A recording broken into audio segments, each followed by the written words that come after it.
Hello learners, this is Reena Singh and please welcome Biowaves. कैसे हो आप सब? उम्मीद करती हूँ अच्छे होंगे, स्वस्थ होंगे, मन लगाकर पढ़ाई कर रहे होंगे। आपको याद है कि हम लाइफ प्रोसेस करके एक चैप्टर पढ़ रहे हैं जिसमें वहन पढ़ रहे हैं। अब वहन के अंदर लास्ट चैप्टर में हमने ब्लड पढ़ा, यानी कि रक्त। रक्त क्या होता है? जैसे घरों में जल होता है यानी कि पानी होता है, उसकी सप्लाई पाइप्स के थ्रू पूरे घर में होती है, ऐसे ही हम ब्लड होता है कि ब्लड की सप्लाई रक्त वाहिकाओं के थ्रू पूरी बॉडी के अंदर होती है। लेकिन वो सप्लाई कौन करता है? जी हाँ, वो सप्लाई यहाँ हृदय करता है। जैसे घरों में जेट पंप होता है या कोई भी मोटर होती है, वो पानी को खींचकर पूरे घर में उसका सप्लाई करती है पानी का। ठीक है, तो ऐसे ही जब हम ह्यूमन बॉडी की बात करते हैं, मानव शरीर की बात करते हैं, उसमें जो हृदय होता है वो एक पंप की तरह कार्य करता है या एक मोटर की तरह कार्य करता है। तो चलो शुरू करते हैं। जब हम हृदय के बारे में बात करते हैं, हृदय के बारे में दो तीन छोटी छोटी बातें जो आप अपने आंसर को इंप्रूव करने के लिए उसमें ऐड कर सकते हो, देखते हैं। सबसे पहली बात आती है कि मनुष्य के हृदय पंप की तरह कार्य करता है। सीधी सी बात है, मैंने जैसे आपको अभी बताया कि जैसे एक घर में मोटर होती है, एक घर में पंप होता है, वो पंप करता है पानी को पूरे घर में जो पाइप्स का जाल फैला होता है उसमें। ठीक इसी तरीके से मनुष्य में जो हृदय होता है वो भी एक पंप की तरह कार्य करता है। कहते हैं कि बिना हृदय के एक मानव शरीर कुछ भी नहीं है। ठीक है, डेड जिसे बोल सकते हैं। तो ये जब ये हृदय है जो पंप की तरह कार्य करता है, पंप का मतलब कार्य करने का ये है कि ये ब्लड को, जो रक्त कोशिकाएं होती हैं यानी कि आपकी धमनी या शिरा होती है, उनमें पंप करता है। जो धमनी और शिरा से ब्लड पूरे शरीर में घूमता है, यानी कि पूरे शरीर के अंगों में वो जाता है। ठीक है, नेक्स्ट आता है हर्ट पेशियों से बना होता है। हर्ट पेशियां, जब हमने मसल्स के बारे में पढ़ा था, टिश्यूज के बारे में पढ़ा था, तो उसमें एक हर्ट पेशियां आती हैं। तो हर्ट पेशियां क्या होती है? बिना थके लाइफ टाइम काम करने वाली मसल्स। तो जो हृदय होता है वो उन्हीं हर्ट पेशियों से बना होता है। आपने देखा हो कि अगर हृदय अपना काम करना बंद कर दे तो इंसान वही खत्म हो जाता है। तो हर्ट पेशियों से बना होता है कि जो हर्ट पेशियां लाइफ टाइम काम करती है, बिना थके बिना रुके काम करती है। ठीक है, 4 कोष्ठीय होता है, 2 अलिंद और 2 निलय में बटा होता है। 4 कोष्ठीय का क्या मतलब होता है कि 4 कक्षों का बना होता है। एक बॉक्स है और उसे 4 पार्ट में डिवाइड कर दो। ठीक है, तो आपसे हो सकता है 4 कोष्ठीय है। तो इसी तरीके से जो मानव हृदय होता है वो 4 कोष्ठीय होता है, जिसमें 2 अलिंद होते हैं, 2 निलय होते हैं। 2 अलिंद की हम बात करते हैं तो ये साइज में छोटे होते हैं, जबकि निलय साइज में बड़े होते हैं और उनकी जो भित्ति होती है, बाहर की जो उनका कवरिंग होता है वो थोड़ा मोटा होता है। ठीक है, दोहरा परिसंचरण पाया जाता है। एक चीज और ऐड करो यहाँ पे कि जो अगर मनुष्य में पूछा जाए कि जो परिसंचरण है वो कितने एकहरा पाया जाता है, दोहरा पाया जाता है, दोहरा परिसंचरण पाया जाता है। ठीक है, अब दोहरा परिसंचरण क्यों पाया जाता है ये चीज भी हम थोड़ा आगे बढ़ेंगे। नेक्स्ट आता है कि रक्त वाहिकाएं, धमनी और शिरा, यानी कि जो रक्त वाहिकाएं होती है, जो जिन पाइप्स के थ्रू, ये एक सिंपल लैंग्वेज में बोलूं, जो ब्लड होता है जब हृदय से पंप करता है तो इन 2 पाइप्स के थ्रू ही वो पूरे शरीर में या पूरे शरीर के अंगों तक जाता है, उन अंगों से वापस हार्ट में आता है। तो पाइप्स नहीं बोलूंगी, यहाँ इनके नाम दिए गए हैं धमनी और शिरा। धमनियां वो होती है जिनमें शुद्ध रुधिर बहा जाता है, यानी कि धमनियों के अंदर केवल शुद्ध रुधिर पाया जाता है। शुद्ध रुधिर का मतलब होता है ऑक्सीकृत रुधिर, यानी कि जिसमें ऑक्सीजन मिली हुई होती है। ठीक है, उसे बोलते हैं शुद्ध रुधिर। शिरा जो होती है, शिरा में क्या होती है? अशुद्ध रुधिर। धमनी जो काम करती है ये ब्लड को, जो आपका हार्ट होता है, ठीक है, ये हृदय है। धमनी क्या क्या काम करती है? हृदय से अंगों तक जो ब्लड को लेके जाने का काम करती है वो क्या करती है? धमनियां। ठीक है, शुद्ध रुधिर भेजती है, लेकिन अंगों से वापस हृदय में जब ब्लड जाता है वो ले जाने का काम कौन करती है? शिराएं। ठीक है, लेकिन शिराओं में अशुद्ध रुधिर रहेगा, धमनियों में शुद्ध रुधिर रहेगा। सिर्फ एक चीज को छोड़कर नोटिस करना, जो फुसफुसीय धमनी होती है, कौन सी धमनी होती है? फुसफुसीय धमनी। इस धमनी में अशुद्ध रुधिर पाया जाता है। ठीक है, अगर मैं धमनियों की बात करूं, धमनियों में शुद्ध रुधिर पाया जाता है, लेकिन फुसफुसीय धमनी जो होती है उसमें अशुद्ध रुधिर पाया जाता है। ऐसा ही इसके अपोजिट शिराओं के बारे में है। सिराओं में वैसे अशुद्ध रुधिर पाया जाता है, इनके अनऑक्सीकृत रुधिर पाया जाता है। लेकिन जब बात फुफ्फुसीय सिरा की आती है तो फुफ्फुसीय सिरा में जो रुधिर होता है वो शुद्ध होता है। अगर अब हम बात इसकी काम की करें या इसकी क्रियाविधि की करें कि अपना जो ये हृदय होता है या हार्ट होता है मनुष्य में, ये वर्क कैसे करता है, तो इसे हम थोड़ा सा, मैं आपको एक नॉर्मली डायग्राम, तो आप अपनी बुक में देखना कि वो डायग्राम कैसे बनता है, फिर उसमें जैसे बहुत अच्छे से समझाया गया है उसे समझने की कोशिश करना। लेकिन फिलहाल आपको आपके माइंड में सेट होना चाहिए कि ये वर्क कैसे करता है, ठीक है। तो ये चीज मैं आपको समझाने का ना एक छोटा सा प्रयास कर रही हूँ। अगर आपको अच्छा लगे तो वीडियो को लाइक जरूर करना और सब्सक्राइब तो बिल्कुल कर देना, ठीक है। चलो आगे बढ़ते हैं। अब यहाँ देखो, ये फुफ्फुसीय सिरा है। मैंने क्या बोला, फुफ्फुसीय सिरा में कौन सा रुधिर पाया जाता है, शुद्ध, ठीक है। अशुद्ध रुधिर नहीं पाया जाएगा, फुफ्फुसीय सिरा में शुद्ध रुधिर पाया जाता है। फुफ्फुसीय सिरा से जो शुद्ध रुधिर होता है वो बाएं आलिंद में पहुंचता है। बाएं आलिंद जब भर जाता है तो ये बाएं आलिंद से निकलकर बाएं नीले में पहुंचता है, ठीक है। ध्यान से देखो, बाएं आलिंद में शुद्ध रुधिर आया, शुद्ध है, रुधिर की क्या है या नेचर कैसा है उसका, शुद्ध है, यानी कि वो ऑक्सीकृत है। जो आपका ऑक्सीकृत रुधिर है वो किसमें पाया जा रहा है, फुफ्फुसीय सिरा में। यहां से बाएं आलिंद में पहुंचता है। बाएं आलिंद से जब बाएं आलिंद भर जाता है ब्लड से, तो ये इसका यहाँ द्विवलन कपाट होता है। कौन सा कपाट होता है, द्विवलन कपाट होता है, वो खुद ब खुद खुल जाता है, ठीक है। यानी कि इसमें संकुचन होता है। क्या होता है, संकुचन होता है। भाई जब कोई भी चीज सिकुड़ेगी तो सीधी सी बात है ना, उस चीज के अंदर जो चीज होगी वो बाहर होगी। बाएं आलिंद के अंदर रक्त भरा हुआ है, वो वहां से सिकुड़ रहा है, तो वो बाएं नीले में ब्लड को पंप कर रहा है। यहां से द्विवलन कपाट खुलने के बाद में बाएं नीले में ब्लड पहुंचता है। बाएं नीले ब्लड को धमनियों में पंप करता है। कहाँ में पंप करता है, धमनियों में। अब धमनियों से ये ब्लड होता हुआ विभिन्न अंगों में पहुंचता है, विभिन्न अंगों में। पॉइंट है रिमेंबर करने वाला कि जो रुधिर अब तक चल रहा है बाएं आलिंद से बाएं नीला में, वहां से धमनियों में और धमनियों से विभिन्न अंगों में, वो शुद्ध है, ऑक्सीकृत है। लेकिन विभिन्न अंगों से जब ब्लड निकलता है, जब ब्लड वहां से चलता है, रक्त चलता है, तो वो अशुद्ध हो जाता है। कौन सा हो जाता है, अशुद्ध, ठीक है। भाई अंगों में आने से पहले ब्लड का नेचर कैसा था, वो शुद्ध था, ऑक्सीकृत था। लेकिन अंगों के संपर्क में आने के बाद में कार्बन डाइऑक्साइड मिलती है और वो अशुद्ध हो जाता है। अब ये अशुद्ध रुधिर यहां से सिराओं में पहुंचता है। कहां पहुंचता है, सिराओं में, ठीक है। अब सिराओं से होता हुआ या महासिरा से होता हुआ ये दाएं आलिंद में पहुंचता है। दाएं आलिंद इसे दाएं नीले में पंप करता है और दाएं नीले इसे फुसफुसिया धमनी में पंप कर देता है, यानी कि फुसफुसिया जो धमनी है थी। यहाँ पर वापस एक चीज देखो, दाएं आलिंद में एक एसए नोड होती है जो संकुचन का काम करती है या सिकुड़ने का जो काम करती है वो एसए नोड करती है, ठीक है।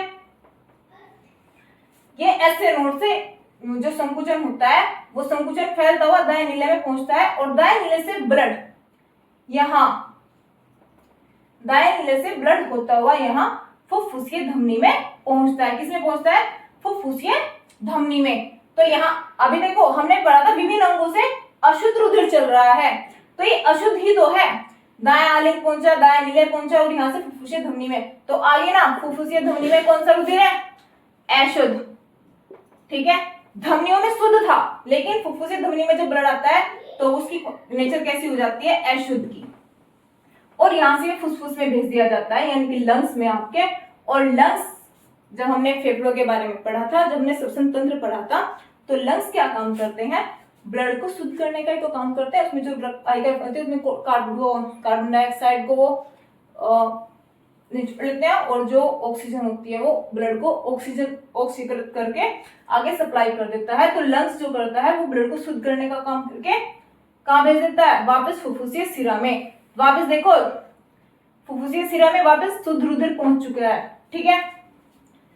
तो ये इस चक्र में ब्लड कितनी बार हृदय के अंदर आया, 2 बार, एक बार बाएं आलिंद और बाएं नीले में पहुंचता है, उसके बाद विभिन्न अंगों से होता हुआ वापस दाएं आलिंद और दाएं नीले में पहुंचता है। और यही एक रीजन है कि इसे दोहरा परिसंचरण भी कहा जाता है। जब हम हृदय के बारे में पढ़ते हैं तो उसमें बताया जाता है कि जो मनुष्य के अंदर है वो जो रक्त का संचरण होता है वो दोहरे तरीके का होता है। क्यों? क्योंकि जो रक्त होता है वो एक अशुद्ध बार जो अशुद्ध हालत में होता है तब हृदय में जाता है, वहां से शुद्ध होकर तब हृदय में जाता है। ठीक है, एक बार और मोटा मोटा सा देख लो।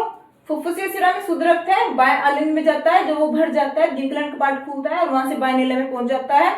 यही शुद्ध रुधिर धमनियों के द्वारा होता है, विभिन्न अंगों में सप्लाई कर दिया जाता है। जब विभिन्न अंगों में जाता है तो वहां से अशुद्ध होकर निकलता है। अशुद्ध मतलब उसमें कार्बन डाइऑक्साइड गैस मिली होती है।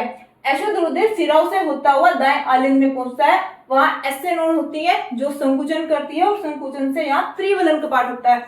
यहाँ पे द्विवलन था लेकिन यहाँ पे त्रिवलन कपाट होता है। त्रिवलन कपाट जब खुलता है तो दाएं नीले में ब्लड को सप्लाई करता है, ब्लड में पंप कर देता है दाएं नीले में। वहां से ब्लड होता हुआ सीधा फुफ्फुसीय धमनी के द्वारा फुफ्फुस में पहुंचता है और फेफड़ों से ऑक्सीजन लेकर ब्लड को शुद्ध हालत में पहुंचा देता है। ठीक है, और जब ब्लड शुद्ध होता है तो वापस वो फुफ्फुसीय शिरा में शुद्ध हालत में ही जाता है, यानी कि ऑक्सीकृत ब्लड जो होता है फुफ्फुसीय शिरा में जाता है और यही चक्र चलता रहता है। इस पूरे में 0.7 सेकेंड का टाइम लगता है। ठीक है, ये चीज समझ आ गई। अब इसके साथ ही हम आप रक्तदाब पढ़ते हैं। ठीक है, यानी कि जो आप बोलते हैं ना अक्सर ब्लड प्रेशर क्या होता है, रक्तदाब। तो सबसे पहले तो हम ये पढ़ते हैं कि रक्तदाब होता क्या है। ठीक है, जो रक्त वाहिकाएं होती हैं, एक डेफिनेशन अगर मैं इसकी बनाऊं तो जो रक्त वाहिकाएं होती हैं, रक्त वाहिकाओं की जो भित्ति होती है, ये रक्त वाहिकाएं हैं। ठीक है, इनकी जो ये भित्ति होती है, आंतरिक भित्ति होती है, ये प्रेशराइज करती है या एक दाब लगाती है। लेकिन रक्त वाहिकाओं के अंदर बहने वाला रुधिर भी तो उसके अपोजिट दाब लगा रहा है, तो जो ये अपोजिट लगने वाला दाब है यही रक्त दाब कहलाता है। ठीक है, वापस देखो, रक्त वाहिकाओं की जो भित्ति होती है उनके द्वारा लगाए गए दाब के विरुद्ध जो दाब लगता है या प्रेशर लगता है उसे ही रक्त दाब कहते हैं। ठीक है, अगर एक सामान्य मनुष्य में ब्लड प्रेशर देखा जाए तो ब्लड प्रेशर कितना होता है 20/80 mmH। ठीक है, ये सामान्य मनुष्य में रक्तदाब है। और ये इसे जो रक्तदाब नापने का जो यंत्र है वो कौन सा होता है, स्फिग्नोमैनोमीटर।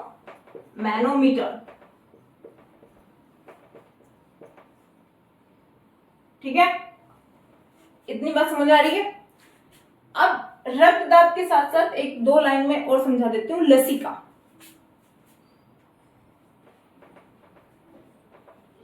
आप ब्लड के अंदर से कुछ प्रोटीन्स निकाल दो एंड ब्लड सेल्स निकाल दो, उसके बाद जो सीरम जैसा चिपचिपा रंगहीन द्रव बचता है वो आपका लसिका कहलाता है।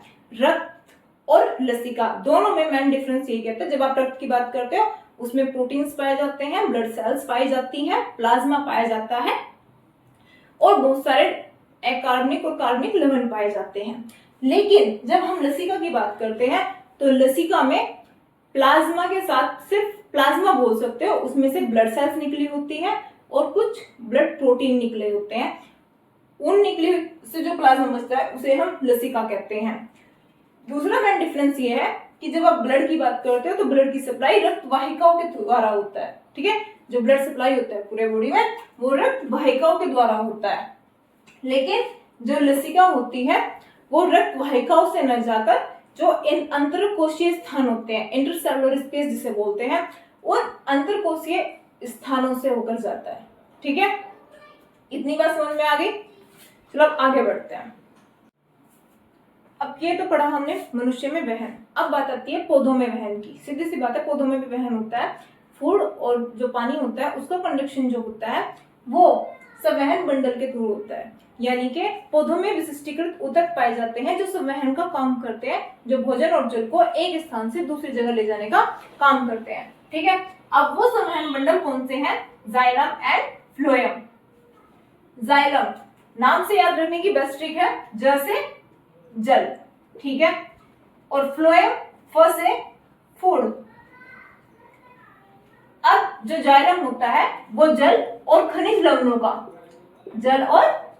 लवणों को जड़ से अवशोषित करके पौधे के विभिन्न भागों को पहुंचाता है या सप्लाई करता है। इसमें इसकी मदद या जाइलम के जो पार्ट्स हैं वो कौन से हैं?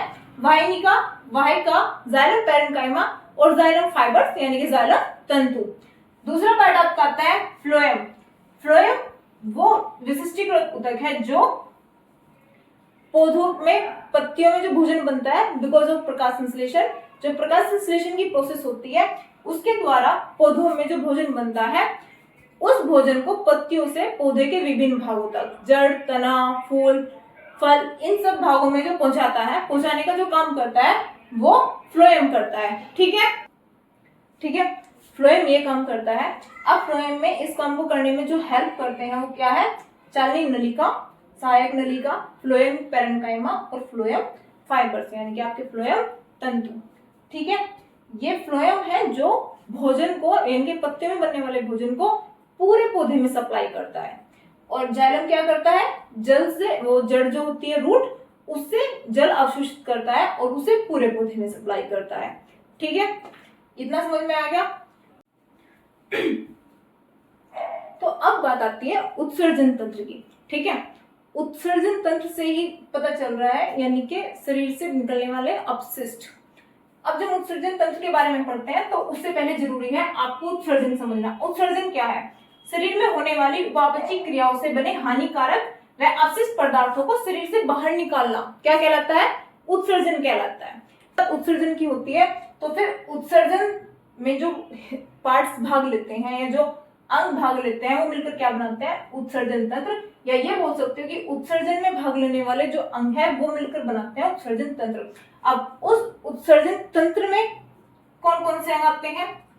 एक जोड़ी तो आते हैं आपकी किडनी यानी कि वृक्क। ठीक है, एक जोड़ी मूत्रवाहिनी एंड एक मूत्राशय एंड मूत्रमार्ग। ठीक है, जब जो ये वर्क होते हैं, जो इनके किडनी के बारे में हम जब बात कर रहे हैं, तो जो फिल्ट्रेशन का काम करता है वो ये करता है। जो मूत्र निर्माण की जो प्रोसेस होती है वो यहां से होकर गुजरती है। वृक्क में नेफ्रॉन्स पाया जाता है। नेफ्रॉन्स यानी कि वृक्काणु। ठीक है, क्या बोलेंगे? नेफ्रॉन्स। अब ये नेफ्रॉन क्या है? वृक्क की संरचनात्मक और क्रियात्मक इकाई। ध्यान देना, शरीर की संरचनात्मक और क्रियात्मक इकाई नहीं। शरीर की संरचनात्मक और क्रियात्मक इकाई क्या होती है? कोशिका। लेकिन हम किसकी बात कर रहे हैं? हम वृक्क की बात कर रहे हैं। वृक्क की संरचनात्मक व क्रियात्मक इकाई क्या होती है? नेफ्रॉन। ठीक है, ये नेफ्रॉन्स ही होते हैं, यानी कि आप एक सिंपल लैंग्वेज में अगर मैं आपको बताऊं, किडनी में छोटे छोटे छिद्र होते हैं जो वृक्काणु या नेफ्रॉन्स कहलाते हैं। ये एक पेजेस की तरह जुड़े होते हैं और फिल्ट्रेशन का काम करते हैं। जब पहला निस्यंदन होता है, यानी कि जो पहला फिल्ट्रेशन होता है वो बहुत हल्का होता है। उसमें कुछ मात्रा में शरीर के अंदर ग्लूकोज, लवण और जल ये चीज रह जाती है। उसके बाद किडनी यानी कि आप वृक्क के द्वारा ही पुनर्अवशोषण की प्रोसेस होती है। क्या प्रोसेस होती है? मतलब पहला निस्यंदन हो गया, किसके द्वारा?